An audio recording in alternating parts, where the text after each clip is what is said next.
the balance of thought within you, those thoughts that are dominant thoughts, are only the thoughts that you have activated more often. And what begins to happen as you deliberately activate thoughts and develop a vibrational resonance within your own vibratory circulation, so to speak, what happens is thoughts that don't match this more and more dominant vibrational pattern that you're developing, you don't have access to anymore. So things you used to think about and worry about a lot become less a part of your thought process. Now, it's possible that you might run up against someone who will activate it again, temporarily. But those experiences will become fewer and fewer and farther apart until before you know it, you will begin to deliberately, consistently activate vibrations by your choice. Sometimes we hear you, or Esther hears you as she is working on editing a tape or listening to something after the fact.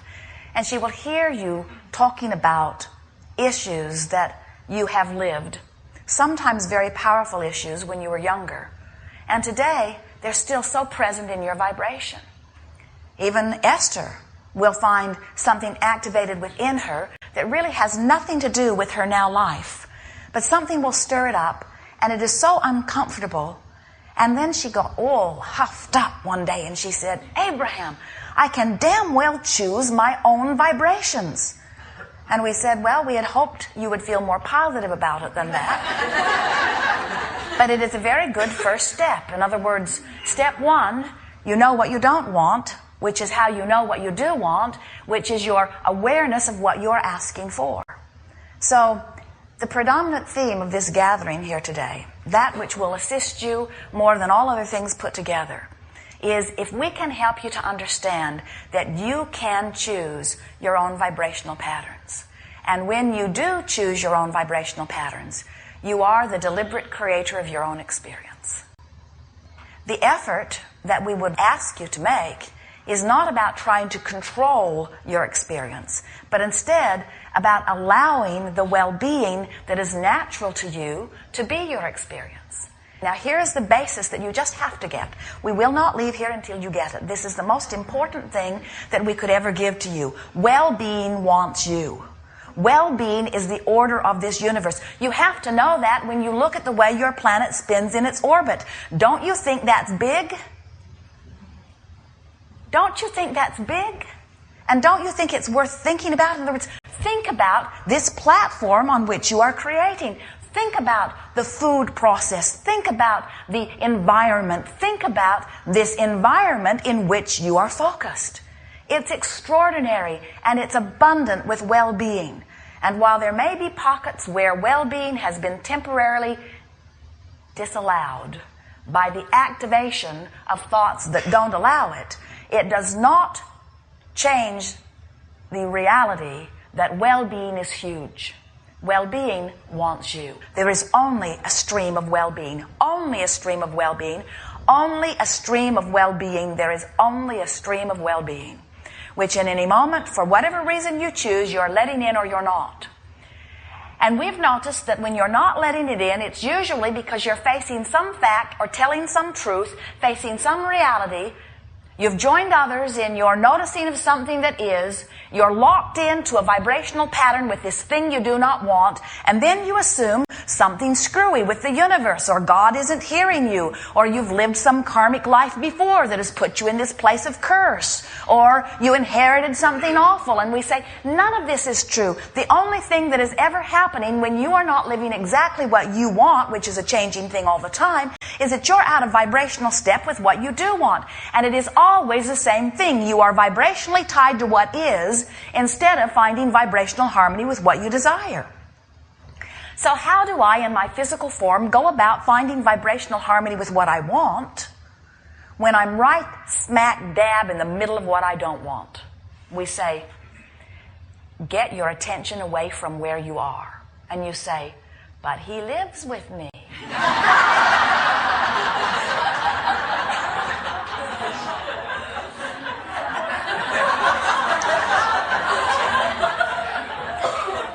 Nothing personal.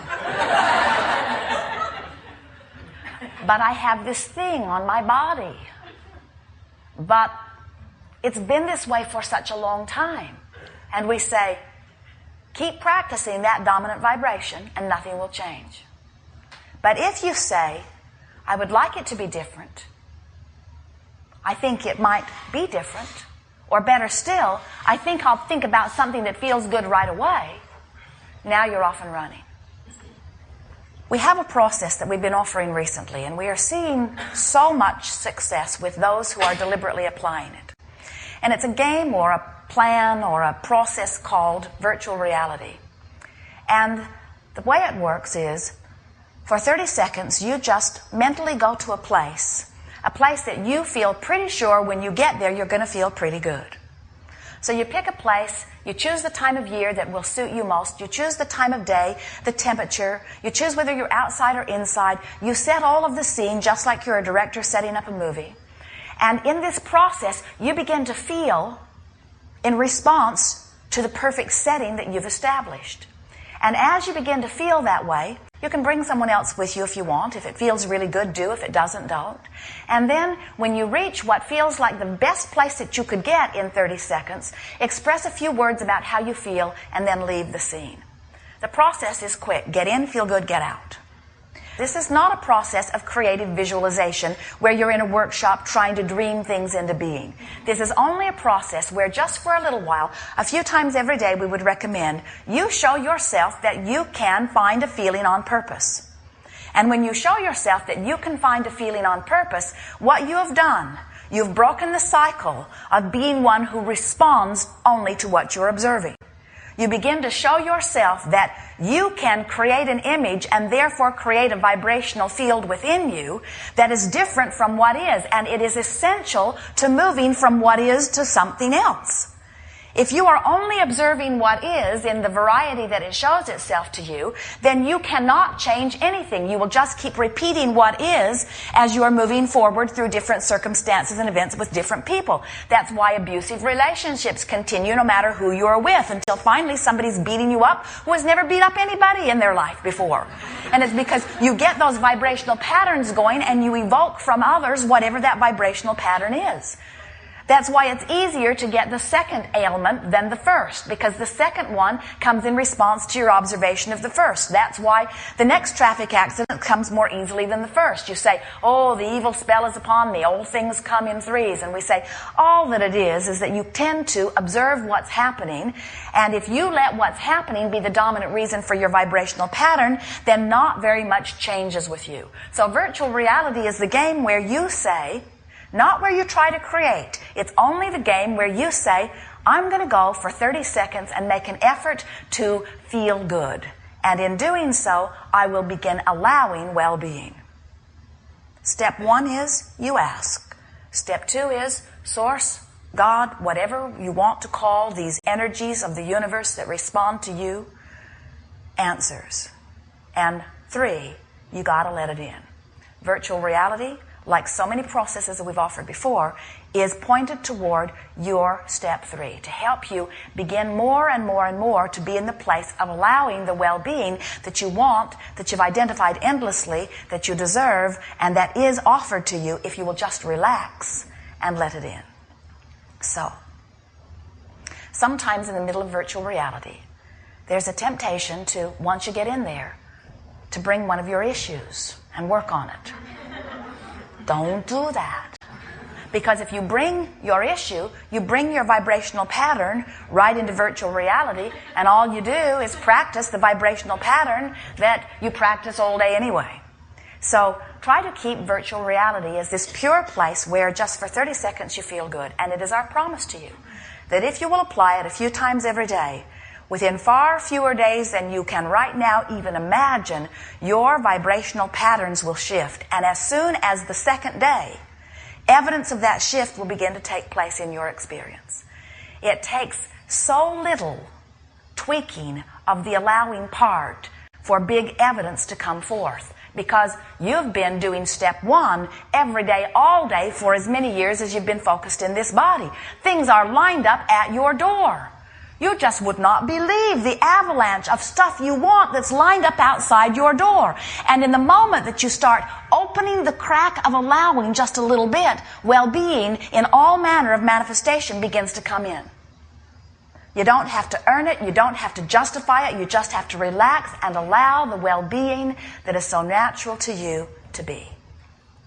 So, we are eager to visit with you about anything that is important to you. We are so appreciating your willingness to bring the details and nitty-gritty of your experience to this platform so that together we can take thought beyond that which it has been before.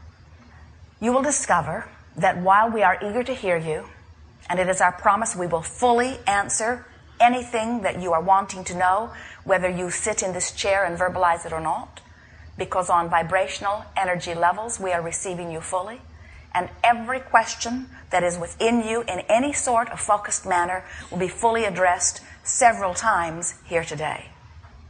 The question is, will you be letting it in? And whether you're letting it in today or tomorrow is not important, because the framework of your asking is so powerful that as we begin today to assist you in the allowing, sometimes things that you really want to know today will occur to you dramatically tomorrow or the next day. In other words, this is going to be an unfolding of information to you over the next several days, maybe even a few weeks. Much of it will be answered fully today. Words do not teach. It is life experience that teaches. We are here to help you to understand the way the universe works. Esther took 10 years of piano lessons and did 100% of her practicing at the lesson.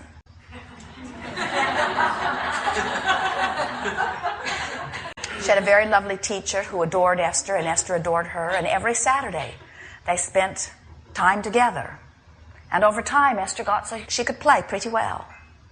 We want you to practice other than at the lesson.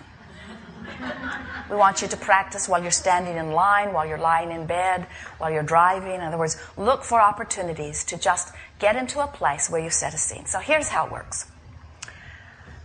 You choose a place that would please you. The mountains. You choose a time of year. Springtime. You choose a time of day. Early morning. You choose the temperature. It's about 60 degrees. I have on comfortable clothing, good walking shoes. I can smell the trail. The sun is just beginning to glisten through the trees.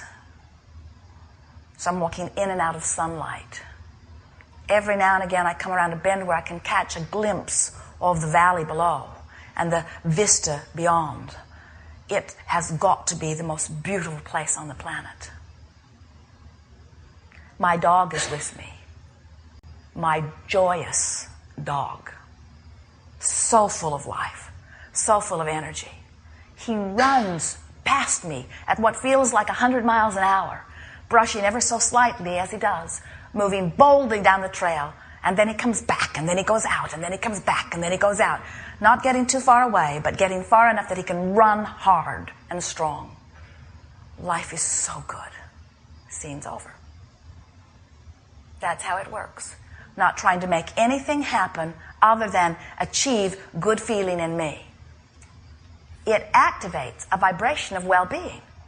It activates a vibration of well-being that allows my physical discomfort to go away or my physical condition to go away. It activates a vibration that allows the dollars I've been asking for to flow. It activates a vibration that allows the relationship that I want to blossom. It activates a vibration that allows all manner of well-being that I've been asking for when I've been in step one. But now, step one is done. I'm in step 3.